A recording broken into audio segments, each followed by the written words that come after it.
Je suis sur le point de vous révéler la vérité choquante sur l'idée que Bigfoot vit et prospère profondément sous terre, dans d'immenses réseaux de grottes cachées. Il est temps d'examiner en profondeur tous les faits qui sous-tendent l'idée que Sasquatch utilise des milliers de kilomètres de tubes de lave, de grottes et de mines abandonnées pour se déplacer totalement inaperçu à travers l'Amérique du Nord. Mais je vous préviens, la vérité est bien plus vaste et bien plus effrayante que ce que vous imaginez probablement. Le fait est que, lorsque vous commencez à faire des recherches sur ces réseaux de super autoroutes souterraines cachées, lorsque vous découvrez leur véritable ampleur stupéfiante, et lorsque vous entendez les témoignages de ceux qui les ont réellement explorés, eh bien, vous commencez à tomber sur des histoires. Des histoires effrayantes, des endroits qui n'apparaissent que comme une couleur unie sur une carte, des personnes qui disparaissent là-bas. Aujourd'hui, nous allons là-bas.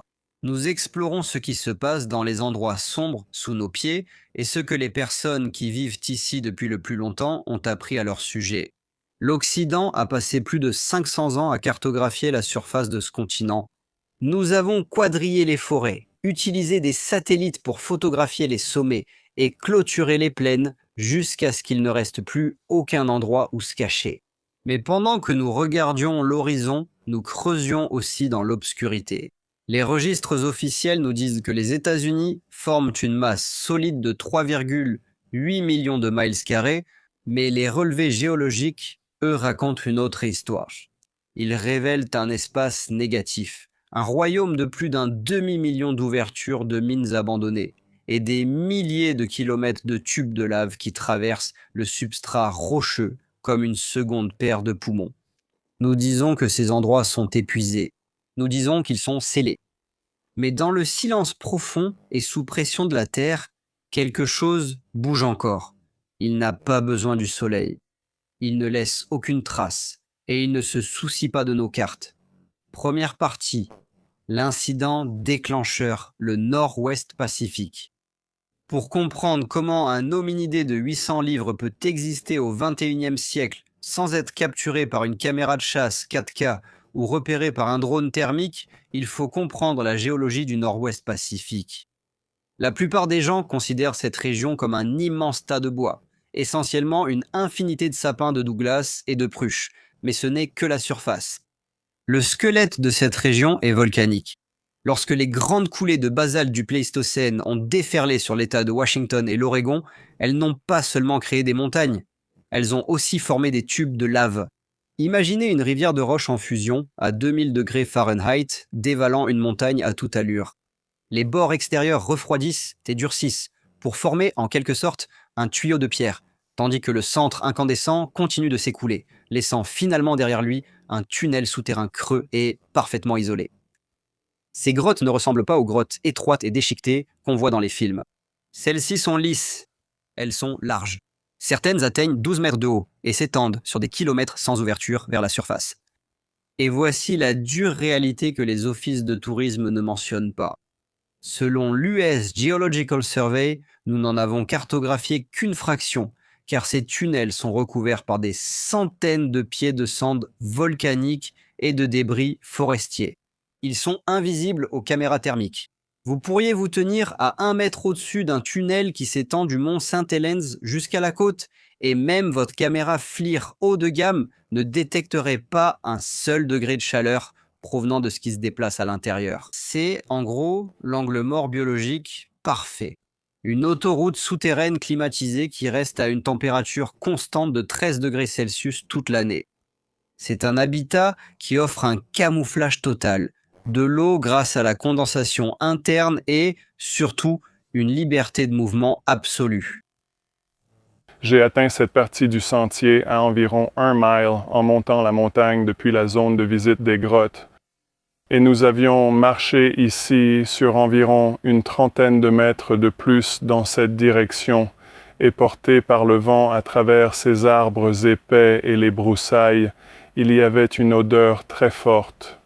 L'animal nous suivait en parallèle là-bas dans les broussailles et les arbres. Nous ne pouvions pas le voir, mais nous pouvions l'entendre faire ce son grave et guttural de mammifère. Ouah, ouah, ouah, ouah. c'est l'arbre derrière lequel il se tenait quand il les observait sur le sentier juste là-haut. Si tu penses que c'est une théorie moderne d'Internet, c'est que tu n'as pas écouté les gens qui vivent ici depuis 10 000 ans, bien avant qu'on commence à creuser. Les Salish et les Lumi de la côte, ils ne parlent pas du Sasquatch comme d'un animal de la forêt. Ils n'utilisent pas le mot Saskets pour décrire un grand singe errant et non documenté. Dans leurs histoires orales, en particulier dans les traditions linguistiques Alkemeilem, ils parlent d'une tribu de gens velus. Pas des animaux, des gens. Mais il y a un détail dans ces histoires qui est souvent coupé des documentaires télévisés. Les Lumi nous disent que ces gens ne vivent pas dans des nids d'herbe sous les étoiles. Ils habitent dans les Selna, les endroits profonds lorsqu'on traduit en anglais, les tunnels, les fissures dans la roche où le monde des esprits et le monde physique se croisent. Pour les anciens autochtones, l'idée que nous cherchions le Sasquatch dans les bois, c'est essentiellement une blague.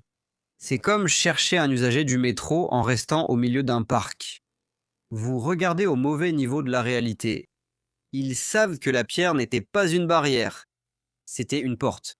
Salut les gars, je suis récemment parti à la recherche du Sasquatch avec Survivorman, les Stroud et d'autres excellents chercheurs que vous reconnaîtrez peut-être au fin fond de la nature sauvage canadienne. C'était un voyage incroyable et j'ai hâte de le partager bientôt avec vous sur la chaîne. Abonnez-vous et activez les notifications pour ne rien manquer. J'ai noué des amitiés pour la vie lors de ce voyage et j'en ai tiré des enseignements vraiment profonds et riches de sens sur le Sasquatch et sur la vie en général. Maintenant, revenons à l'épisode. Cela nous amène à juillet 1924 dans un endroit aujourd'hui connu sous le nom d'Ape Canyon, sur le flanc est du mont St. Helens. Un groupe de 5 chercheurs d'or, dirigé par un homme nommé Fred Beck, avait construit une petite cabane en rondin près d'une gorge profonde. Ils ne cherchaient pas de monstres. En fait, ils cherchaient une veine de quartz. Mais pendant des jours, ils ont ressenti le poids de la forêt, comme ils l'ont décrit plus tard.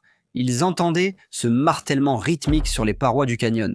Pas des échos, mais des frappes délibérées. Et puis, dans la nuit du 11, l'accès a été forcé. Beck et ses hommes ont rapporté que plusieurs démons des montagnes, d'énormes créatures bipèdes et velues, ont commencé un siège coordonné contre leur cabane. Ce n'étaient pas des animaux timides et insaisissables agissant par instinct. Ils lancèrent des pierres, parfois de la taille de boules de bowling, sur le toit de cette cabane.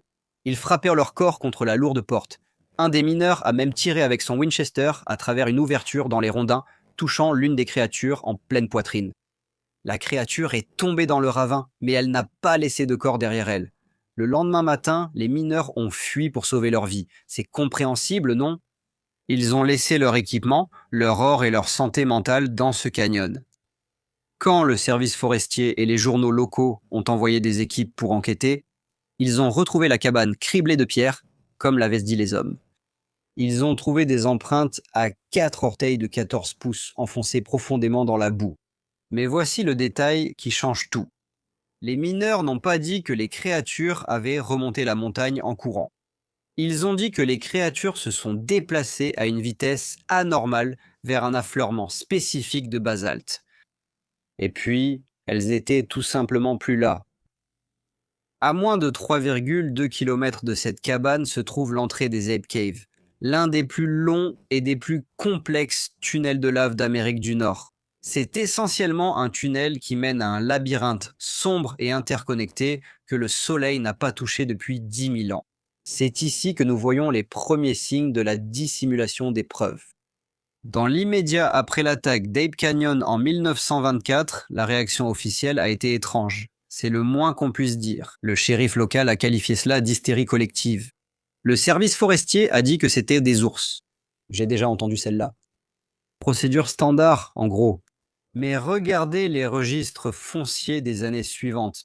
Discrètement, sans débat public, les zones entourant ces entrées de tunnels de lave ont commencé à faire l'objet de reclassification. Des zones autrefois ouvertes à l'exploitation minière et à l'exploration ont soudainement été qualifiées d'instables sur le plan géologique ou de sensibles sur le plan environnemental. Le gouvernement ne vous interdisait pas d'aller dans les bois, pas exactement, mais ils ont commencé à construire des clôtures autour des trous. C'était la première fois que nous voyions un schéma qui allait se répéter pendant pratiquement tout le siècle suivant.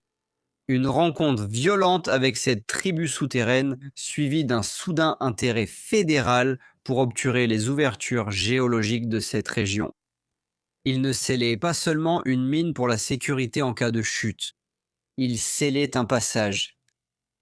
Mais Ape Canyon n'était que le début, car en avançant vers l'est, au cœur de la révolution industrielle, nous n'avons pas seulement trouvé des grottes naturelles, nous avons commencé à les construire nous-mêmes. Et c'est à ce moment-là que les deux mondes, ils se sont en quelque sorte heurtés.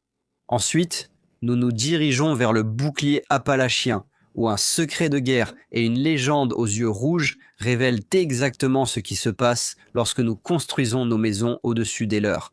Deuxième partie. Le labyrinthe industriel, les Appalaches et le Mothman. Nous nous dirigeons maintenant vers l'est, loin du verre brut volcanique du nord-ouest du Pacifique, pour entrer dans la plus ancienne et la plus meurtrie des chaînes de montagnes de cette planète, les Appalaches. Si l'ouest se définit par ses immenses espaces ouverts, l'est se définit par sa densité. C'est un paysage qui a été plié, écrasé et exploité jusqu'à ce que les os mêmes de la Terre soient exposés. Voici le bouclier appalachien. Et derrière sa canopée de chênes et d'érables se cache un labyrinthe souterrain qui défie toutes les cartes jamais dessinées par une compagnie charbonnière. Pour comprendre l'ampleur de ce dont nous parlons, il faut comprendre la topographie karstique. À l'ouest, les tunnels ont été créés par le feu, mais ici, ils ont été façonnés par le temps et l'eau. Pendant 300 millions d'années, la pluie acide a rongé le calcaire, sculptant ces salles de la taille d'une cathédrale et ces artères étroites et sinueuses qui s'étendent sur des centaines de kilomètres. La grotte Mammoth du Kentucky en est l'exemple parfait. Plus de 400 miles de galeries topographiées. Cependant, les spéléologues locaux diront que ce n'est qu'une boutique de souvenirs. Le véritable réseau, la zone sombre non cartographiée, s'étend sur toute la crête de l'Alabama à la Pennsylvanie. Mais au milieu du XXe siècle, nous avons fait quelque chose qui a changé la géographie de cette région à jamais. Nous avons cessé d'attendre que la nature creuse les grottes et nous avons commencé à les creuser nous-mêmes. Nous avons truffé les montagnes de galeries pour le charbon, le fer et le sel. Et pendant la Seconde Guerre mondiale, nous avons construit quelque chose d'encore plus secret, la zone TNT. Juste à l'extérieur de Point Pleasant, en Virginie occidentale, se trouve une vaste étendue de 8000 acres officiellement connue sous le nom de zone de gestion de la faune McClintic. Mais pour les habitants, ce sera toujours la zone TNT. Dans les années 40, c'était une installation de fabrication d'explosifs à haute sécurité. Le gouvernement a construit des centaines de ces bunkers en béton, semblables à des igloos, d'énormes dômes arrondis partiellement enfouis dans la terre, conçus pour stocker des milliers de tonnes d'explosifs puissants. Ces bunkers n'étaient pas de simples abris, c'étaient des structures en béton armées, très résistantes, souvent ventilées dans les flancs des collines. Et c'est ici que l'effet concret rencontre l'étrangeté la plus totale. La zone TNT n'a pas été construite sur un sol solide. Elle a en fait été bâtie directement au-dessus d'un immense système de drainage karstique préexistant. Lorsque le corps des ingénieurs de l'armée a dynamité ces collines pour poser les fondations des bunkers, il n'a pas seulement déplacé de la terre. Ils ont ouvert une porte. Cela nous amène à novembre 1966. Vous connaissez sans doute la légende du Mothman. Vous connaissez les yeux rouges, les ailes et la tragédie du Silver Bridge. Mais si vous regardez au-delà des gros titres et que vous examinez les témoignages de cette année-là, un schéma différent apparaît. La créature ne faisait pas que visiter Point Pleasant. Elle y vivait. L'observation la plus célèbre a eu lieu le 15 novembre lorsque deux jeunes couples, les Scarberry et les Mallette, traversaient la zone TNT tard dans la nuit. Ils ont rapporté avoir vu une silhouette de 2,10 m, aux épaules larges, se tenant près d'une centrale électrique. Elle ne s'est pas envolée comme un oiseau. Elle a plutôt traîné les pieds avec une démarche bipède lourde. Quand ils se sont enfuis en voiture, la créature les a poursuivis à près de 100 miles à l'heure. Mais c'est ce qui s'est passé après la poursuite qui importe pour notre enquête. Pendant les 13 mois suivants, Les apparitions de l'oiseau ou du grand homme étaient concentrées presque exclusivement autour de ces bunkers abandonnés. Des témoins ont rapporté avoir entendu de lourds pas sur les toits en béton des igloos. Ils ont signalé une odeur métallique nauséabonde émanant de ces bouches d'aération ouvertes. Et puis, il y a eu les rapports officieux des chercheurs arrivés sur les lieux à la fin de 1966, lorsque quelques habitants courageux et enquêteurs ont finalement trouvé le courage d'entrer dans les bunkers scellés. Ils n'ont pas trouvé des pièces vides. Dans les coins les plus reculés et les plus sombres de ces dômes en béton, en particulier ceux dont les fondations s'étaient fissurées et croisées à des cavernes naturelles de calcaire. En dessous, ils ont trouvé des nids, d'énormes tas emmêlés de feuillage de la forêt, d'herbes sèches et de poils d'animaux épais et rêches. Ce n'étaient pas des nids d'oiseaux, loin de là. Ils étaient assez grands pour accueillir un primate massif et lourd. Les poils trouvés, longs et foncés, ne correspondaient à aucun animal sauvage connu. Des vérifications ont été effectuées. Les preuves suggéraient que quoi qu'ait été ce Mothman que les gens voyaient, qu'il s'agisse d'une variante biologique du Sasquatch ou de quelque chose d'encore plus anormal. Il avait découvert que nos cavités industrielles étaient le prolongement parfait de ces cavités naturelles. En gros, il s'était installé chez nous. Cela nous amène à d'autres preuves de dissimulation. J'étais dans l'armée de l'air, et vers 1990, nous avons eu une formation. C'était une formation facultative dans l'État de Washington, d'accord. Juste avant de partir, notre instructeur a dit « Autant que je vous le dise tout de suite ». Je ne sais pas ce que vous pensez du Bigfoot ou du Sasquatch, mais ils existent. Le gouvernement le sait et ils sont ici. Pourquoi tu penses ça? Qui t'a dit ça? Eh bien, d'être prudent. Il a dit, tu sais, si jamais tu en vois un, ne l'approche pas. Des gars de notre formation l'ont approché auparavant, mais cela s'est mal terminé. La réaction du gouvernement fédéral face aux observations dans la zone TNT n'était pas motivée par la curiosité. C'était une réaction de confinement immédiat et agressif. Moins de 48 heures après que les nids aient été signalés et que ces rapports aient fuité auprès des chercheurs locaux, le corps des ingénieurs de l'armée américaine a été dépêché sur le site de Moclintic. Cependant, ils n'ont pas effectué d'études biologiques et ils n'ont pas installé de caméras pièges. Ils ont amené des engins lourds. Les dossiers officiels du département de la Défense montrent un ordre soudain de maintenance d'urgence pour la zone TNT au début de 1967. Les igloos qui avaient été signalés comme occupés ont été immédiatement jugés prioritaires pour la mise hors service. Les lourdes portes en acier ont été soudées.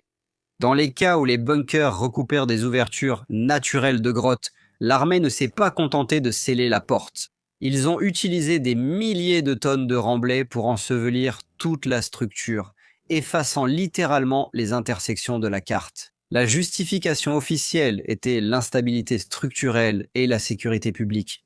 Quelle surprise, n'est-ce pas? À cause de l'ancienneté du béton, disait-il. Mais pourquoi tant de précipitation, exactement? Pourquoi souder la porte alors qu'un simple cadenas aurait suffi? Et pourquoi se concentrer spécifiquement sur les bunkers situés au sommet des lignes de drainage karstique? La preuve de la dissimulation ici est physique. C'est le scellement du labyrinthe. En enterrant ces bunkers, ils ne faisaient pas que cacher un secret de la Seconde Guerre mondiale. Ils nous coupaient l'accès à la deuxième carte. Ils fermèrent les fenêtres à travers lesquelles nous pouvions entrevoir la résidence, la véritable résidence d'origine, du bouclier appalachien. Pensez au moment où cela s'est produit. C'était la même époque où le triangle du silence, dont j'ai parlé dans un épisode précédent, a commencé à se solidifier. Une période où les signalements de phénomènes biologiques anormaux étaient systématiquement reclassés comme des hallucinations ou des canulars par ces puissantes agences fédérales qui gèrent nos terres publiques. Mais pendant qu'on disait à la presse qu'il n'y avait rien à voir, les ingénieurs, eux, étaient occupés à couler du béton. Le segment des Appalaches prouve que cela ne concernait pas seulement des grottes naturelles. Cela prouve que la frontière entre notre monde et le leur est plus mince qu'on ne le pense. Nous avons construit les tunnels, nous avons ouvert les portes, et pendant un court laps de temps, en 1966, les choses qui vivent dans l'obscurité se sont installées. Mais le gouvernement n'a pas aimé ce qu'il a vu à travers ces portes ouvertes. Et comme nous l'avons vu maintes et maintes fois, Quand les faits concrets remontent trop près de la surface, la solution est toujours la même. Scellez-le, enterrez-le, niez-le. Mais on ne peut pas enterrer un réseau qui s'étend sur la moitié du continent. Et à mesure que nous descendons plus au sud, dans les profondeurs humides des Ozarks et du Bayou, nous réalisons que le vide n'est pas seulement un endroit pour se cacher. C'est un endroit pour survivre. Dans le sud, les tunnels ne sont pas que sombres. Ils sont sous l'eau, et les choses qui les traversent ont appris à franchir la seule barrière que nous pensions infranchissable. Ensuite, nous descendons dans les vides noyés, où la recherche d'un fantôme dans les bois devient une quête pour quelque chose de bien plus profond. Troisième partie, la descente profonde, le sud. Alors que nous franchissons la ligne Mason-Dixon et pénétrons dans l'air lourd et humide du sud profond, la géologie sous nos pieds subit une transformation terrifiante. Nous ne sommes plus simplement sur une chaîne de montagnes creusées. Nous sommes debout sur une éponge. C'est la région des vides noyés. Des falaises calcaires des Ozarks dans le Missouri jusqu'au dôme de sel de la Louisiane et aux karsts poreux du nord-ouest de la Floride, la terre ici est saturée. Le Missouri à lui seul compte plus de 7500 grottes répertoriées. Mais pour être honnête, ce chiffre est une fiction de convenance, car il ne prend en compte que les grottes sèches, celles dans lesquelles les humains peuvent respirer. Sous la nappe phréatique se trouve un second empire caché, composé d'aquifères inondés et de rivières souterraines qui déplacent des millions de gallons d'eau chaque heure, à travers des passages qui n'ont jamais vu un seul photon de lumière. Pour un être humain, une grotte inondée est évidemment un piège mortel. Mais pour un être biologique, doté d'une capacité pulmonaire supérieure, d'une grande tolérance à l'immersion dans l'eau froide et d'une connaissance intime du terrain, c'est en quelque sorte l'avantage tactique ultime. C'est une porte que nous ne pouvons pas verrouiller. Cela nous amène aux racines autochtones de la région. Les peuples Choctaw et Muscogee Creek ont vécu aux côtés de ces gouffres noyés pendant des millénaires. Leurs histoires orales ne parlent pas seulement d'un homme velu dans les bois. Elles parlent du champé. Selon la tradition Choctaw, le champé est une entité géante, malodorante et velue, qui est explicitement liée aux profondeurs des marais et aux gouffres de calcaire inaccessibles. Les anciens avertissent que le champé ne fait pas que fuir lorsqu'il est poursuivi. Il s'enfonce. Il se retire dans les résurgences, les profondes sources artésiennes d'un bleu intense où l'eau jaillit de la terre et il ne remonte pas à la surface. Pendant des siècles, nous avons rejeté ces histoires comme des métaphores des dangers du marécage. Cela semble assez raisonnable, n'est-ce pas? Mais à la fin des années 1970, les faits tangibles ont fini par rejoindre le folklore d'une manière qui reste l'un des récits les plus étouffés de l'histoire des Ozarks. C'était en mai 1978, près de la ville de Russellville, dans l'Arkansas.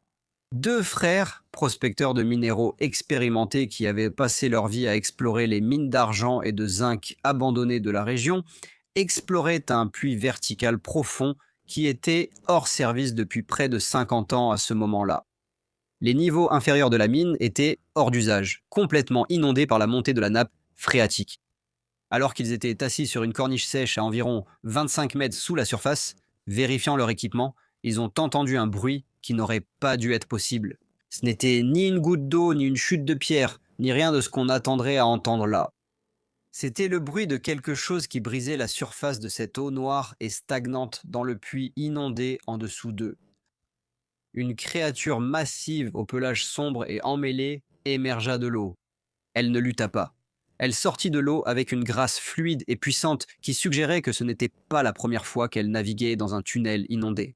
Les frères l'ont décrite comme mesurant plus de 2,10 m, avec des épaules qui frôlaient presque les parois de la galerie étroite. Elle se tenait sur la corniche, à peine à 3,2 m, et s'ébroua comme un énorme canidé mouillé. Puis, sans prêter attention à leur présence, elle s'engagea dans un tunnel latéral sec et non cartographié, et disparut dans la montagne. Réfléchissez aux implications biologiques de cette rencontre. Si Sasquatch utilise des aquifères inondés pour se déplacer entre les systèmes de grottes, cela explique toutes les disparitions impossibles de l'histoire du Sud. Cela explique comment une créature peut être aperçue dans un marais entouré de kilomètres d'eau libre, puis disparaître avant même qu'un seul hydroglisseur n'arrive. Ils ne se téléportent pas. Du moins pas forcément. Ils plongent. Ils utilisent les cavités creusées par l'eau comme un système de transit pressurisé à grande vitesse, pratiquement hors de portée de toute poursuite humaine. Maintenant, examinons les preuves de suppression dans cette région. Dans les années qui ont suivi cette rencontre à Russellville, ainsi que plusieurs rapports similaires tout au long des années 80, l'approche du gouvernement fédéral en matière de gestion des grottes a connu un changement radical et discret. C'est ici que nous voyons à nouveau ce triangle du silence exercer son véritable pouvoir juridique. En vertu de la loi fédérale sur la protection des ressources des grottes de 1988, le gouvernement s'est vu accorder le pouvoir de garder confidentielles les localisations des grottes importantes afin de protéger leurs ressources, disait-il. À première vue, cela ressemble à de la conservation environnementale. Observez comment cela est appliqué. Dans les régions où l'on trouve de nombreux clusters de Missing 411 et des observations régulières de Sasquatch, en particulier dans la forêt nationale d'Ozark-Saint-Francis, eh bien, le Bureau de gestion des terres et le service des parcs nationaux ont lancé une campagne agressive de fermeture par des barrières. Ils n'ont pas simplement mis des panneaux, ils ont installé d'énormes grilles à chauves-souris en acier renforcé et des grilles robustes sur chaque entrée connue des systèmes karstiques profonds. La raison officielle ? Pour protéger les espèces de chauves-souris en danger du syndrome du museau blanc. Mais voici l'anomalie. Beaucoup de ces grottes ont été grillagées bien avant que le syndrome n'atteigne l'Amérique du Nord. Et dans les cas où les trous étaient trop grands ou trop éloignés pour être grillagés, le gouvernement a simplement invoqué la clause de sécurité publique pour dynamiter les entrées, scellant ainsi définitivement les gouffres noyés aux yeux des humains. La preuve de la suppression ici, c'est la barrière juridique. En reclassant ces autoroutes souterraines comme zones sensibles sur le plan environnemental ou zones à risque, ils ont effectivement créé un territoire souverain juste sous nos pieds. Ils se sont assurés que si vous trouvez un briseur d'eau ou un champ qui émerge d'une mine inondée, eh bien, vous n'avez aucun droit légal de le suivre là-bas. Et le gouvernement a tous les droits légaux d'enterrer la porte que vous utilisez pour y accéder. Il ne s'agit pas seulement de protéger les chauves-souris. Sinon, il n'aurait pas dynamité ces entrées de grottes détruisant l'habitat des chauves-souris. Il s'agit de gérer une frontière. Lorsque vous synthétisez les tubes volcaniques de l'ouest, les bunkers industriels de l'est et les aquifères inondés du sud, l'espace négatif cesse d'être une théorie. Il devient une carte d'un continent que nous partageons avec un résident que nous sommes légalement et physiquement interdits de reconnaître. Nous avons passé 500 ans à regarder les arbres, attendant qu'un fantôme sorte à la lumière. Mais la vérité est bien plus ancienne et bien plus profonde. La super autoroute des Sasquatch n'est pas un mythe. C'est l'infrastructure d'un monde qui était là avant notre arrivée et qui sera là longtemps après que nous aurons fini de cartographier la surface. La façon la plus efficace de rester un mythe est de demeurer là où le soleil ne peut pas atteindre et là où la loi nous interdit d'aller. Ensuite, nous passons à notre conclusion, la synthèse de la carte négative, où nous superposons les observations, les grottes et le silence pour révéler le vrai visage du monde souterrain américain. Prépare-toi. Conclusion. La synthèse de la carte négative. Tout au long de ce voyage, nous n'avons fait que descendre. Nous avons traversé le verre volcanique du nord-ouest Pacifique, pénétré dans les ombres industrielles des Appalaches et enfin atteint le cœur inondé et rythmé des aquifères des Ozarks. À ce stade, le schéma devrait vous sauter aux yeux. Il ne s'agit pas d'une série de légendes déconnectées, les amis. C'est une seule infrastructure qui s'étend sur tout le continent. C'est la carte en négatif, la carte des États-Unis. Quand vous regardez une carte standard de ce pays, vous voyez des frontières, des autoroutes, des villes. Vous voyez une surface en 2 dimensions que nous avons apprivoisée et nommée. Mais en superposant les 3 ensembles de données étudiés aujourd'hui, cette surface se dissout rapidement. D'abord, nous ajoutons l'inventaire karstique et volcanique de l'USGS. Nous voyons les tubes de lave et les cathédrales de calcaire. Ensuite, nous ajoutons l'index des mines abandonnées du Bureau of Land Management. Nous voyons le demi-million de rampes d'accès que nous avons passé 2 siècles à creuser dans l'obscurité. Et enfin, nous ajoutons les regroupements d'observations signalés du Sasquatch, du Wood Ape et du Champ. La corrélation est presque parfaite. Les points chauds ne se trouvent pas au cœur de la forêt profonde. Ils se trouvent aux intersections. Ils sont là où les vides naturels rencontrent nos vides industriels.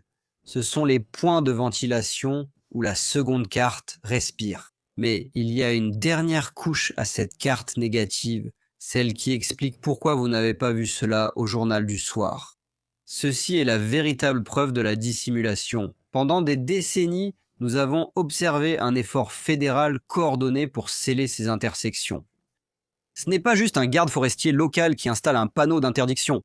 C'est un enterrement systématique, légal et physique de la frontière souterraine. Regardons les faits concrets de cette mise sous clé.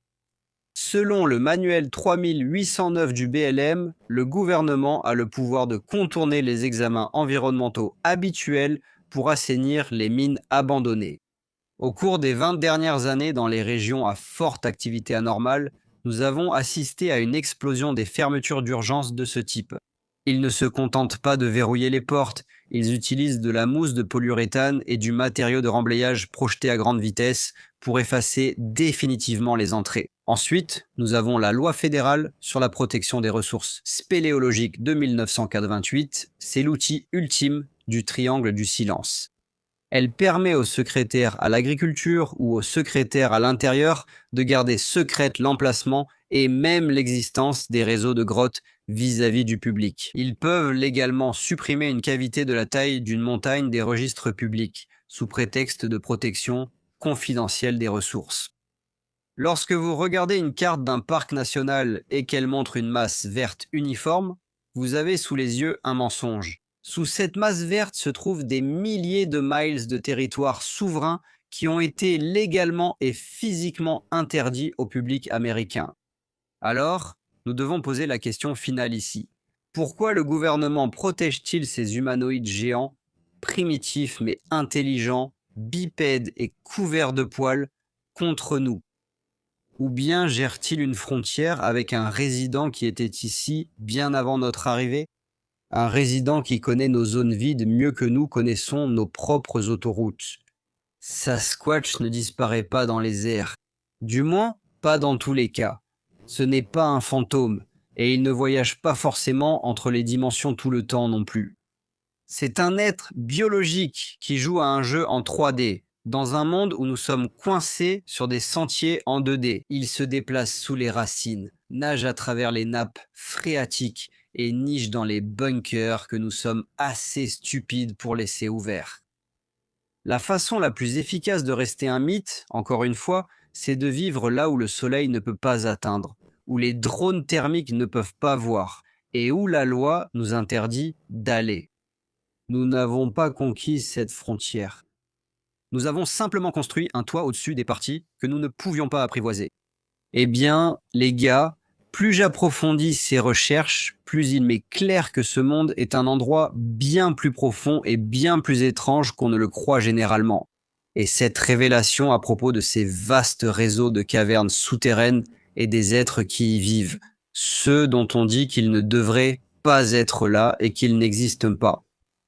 Eh bien, c'est juste un autre exemple de cette étrangeté. Et, pour être honnête, du sentiment mystique d'émerveillement que je pense que nous pouvons tout à fait ressentir à juste titre. Compte tenu des preuves, du nombre croissant de preuves de toutes ces choses étranges qui se passent. Nous sommes loin d'avoir tout compris, contrairement à ce que nous pensons. Comme toujours, j'aimerais beaucoup entendre vos avis, vos théories et toutes les preuves que vous souhaiteriez partager à ce sujet dans les commentaires ci-dessous. Et si cette vidéo vous a plu, merci de lui mettre un j'aime, de la partager avec votre famille et vos amis, et de vous abonner à Cabin in the Woods.